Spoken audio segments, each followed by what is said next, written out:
Bom, gente, já estamos aqui de volta nesse último bloco, tá certo?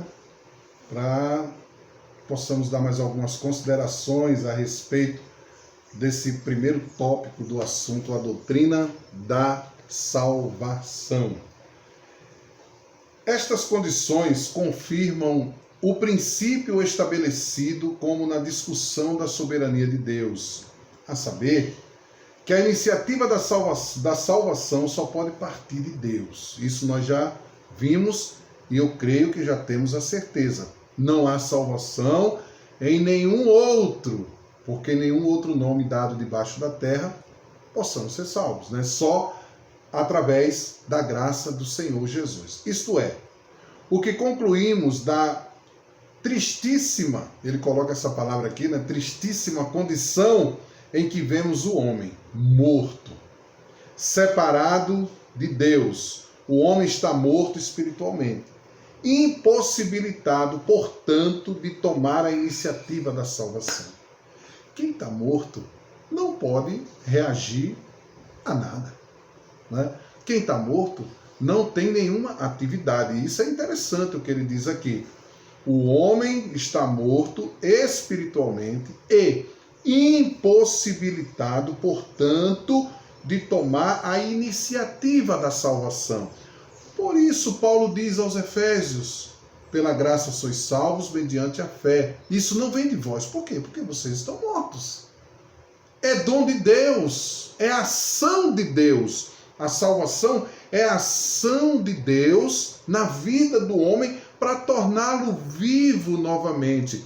Vida espiritual, que é dada através de Cristo Jesus. Como Paulo escreve aos Colossenses, capítulo 2, né, a partir do versículo 20, vivo não mais eu, mas Cristo vive em mim. E a vida que vivo agora na carne, vivo na fé no Filho de Deus, o qual me amou e se entregou por mim.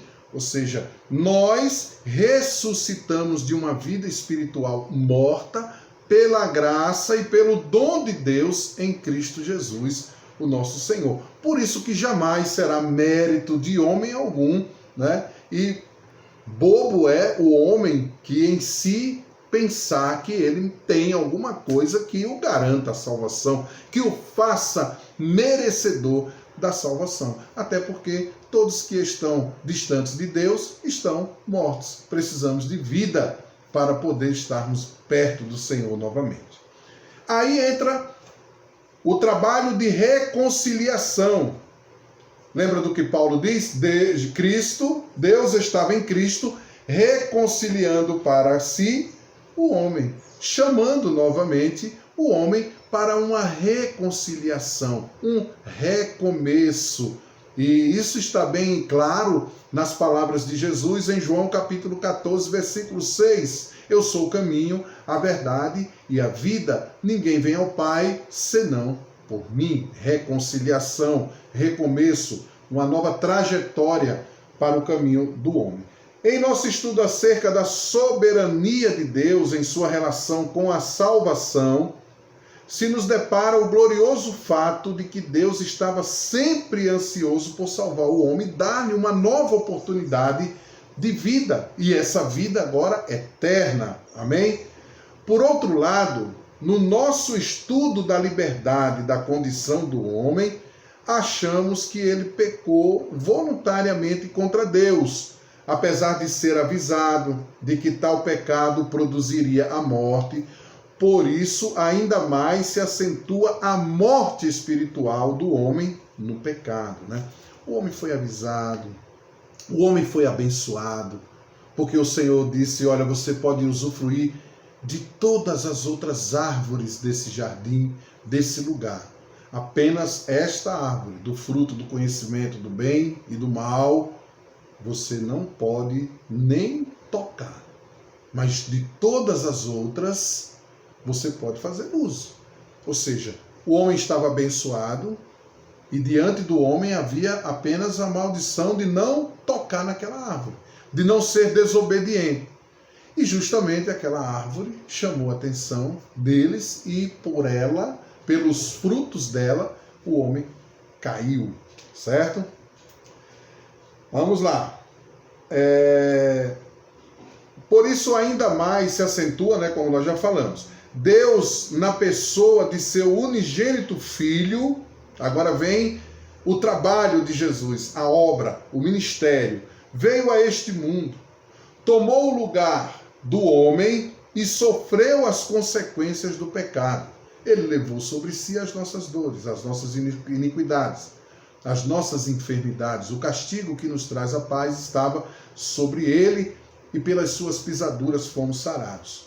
Morreu e foi ressuscitado, estabelecendo assim as bases de uma salvação universal. Há muitas passagens na Bíblia que falam desse trabalho propiciatório, do sacrifício, né, de Cristo Jesus.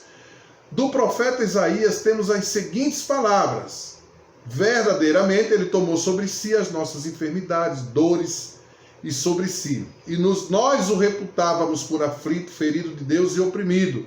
Porém ele foi ferido pelas nossas transgressões e moído pelas nossas iniquidades. O castigo que nos traz a paz estava sobre ele. Isaías 53, do 4 ao 12. Do apóstolo Paulo lemos: o qual, sendo em forma de Deus, não teve por usurpação ser igual a Deus, mas aniquilou-se a si mesmo, tomando a forma de servo, fazendo-se semelhante aos homens, e achando-se em forma de homem, humilhou-se a si mesmo, sendo obediente até a morte, e a morte de cruz. Amém? Então veja o sacrifício que foi feito, a arma que foi feita, a arma que foi usada para reconciliar o homem, o sacrifício propiciatório de Cristo Jesus lá na cruz do Calvário. Porque Cristo, estando nós ainda fracos, caídos nos nossos pecados e na nossa desobediência, estando nós ainda fracos, morreu a seu tempo pelos ímpios, porque apenas alguém morrerá por um justo, pois poderá ser que pelo bom alguém ouse também morrer.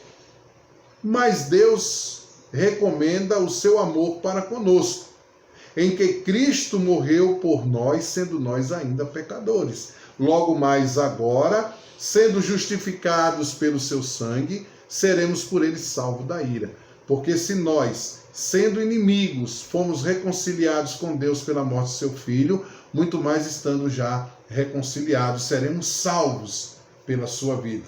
E não somente isto, mas também nos gloriamos em Deus por nosso Senhor Jesus Cristo, pelo qual agora alcançamos a reconciliação.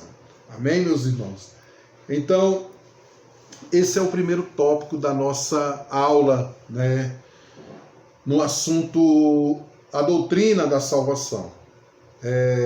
Vamos estar passando para vocês hoje, lembre-se, não esqueçam, o primeiro trabalho, comentário sobre os 3 versículos que nós colocamos ali acerca do pecado. Você vai fazer um comentário com suas palavras, é uma atividade. Estarei enviando a vocês ainda hoje a segunda atividade, tá bom? Que vai juntar com essa primeira. E na próxima aula eu vou estar enviando a prova e no meio da semana o assunto que vai cair na prova, tá certo? Que será todo voltado à doutrina do pecado, tá certo? Então, qualquer dúvida, gente, pode procurar. Não fique sem o material, não fique sem fazer as atividades, nem a prova, porque nós estamos aí mesmo em meio a tudo isso, essa pandemia, essa loucura toda que está acontecendo aí no mundo, essas coisas todas. Nós precisamos continuar a nossa vida. E se temos esse recurso, se temos essa disponibilidade aqui, que pela graça de Deus, capacitando aos homens, deu a sabedoria para termos essa ferramenta, vamos usá-la. Vamos usá-la sabendo que daqui a pouco vamos estar novamente nas aulas presenciais, né? Mas por enquanto é a ferramenta e nós temos que nos adaptar. Isso é coisa do mundo moderno, que todos precisam se adaptar. Tem dificuldade? Eu também tenho minhas dificuldades às vezes aí na questão, mas a gente vai ajeitando ali, ajeitando aqui, falando com um, falando com o outro, e a gente vai se acertando, tá bom? Então é isso que eu espero de vocês também, que vocês também possam nos procurar nas suas dificuldades e que Deus possa nos ajudar, que a gente possa caminhar junto aí nessa disciplina, né? nessa nossa matéria, tá bom? Deus em Cristo vos abençoe, fique na paz e que a graça do Senhor repouse sobre a sua vida, da sua família, em nome de Jesus.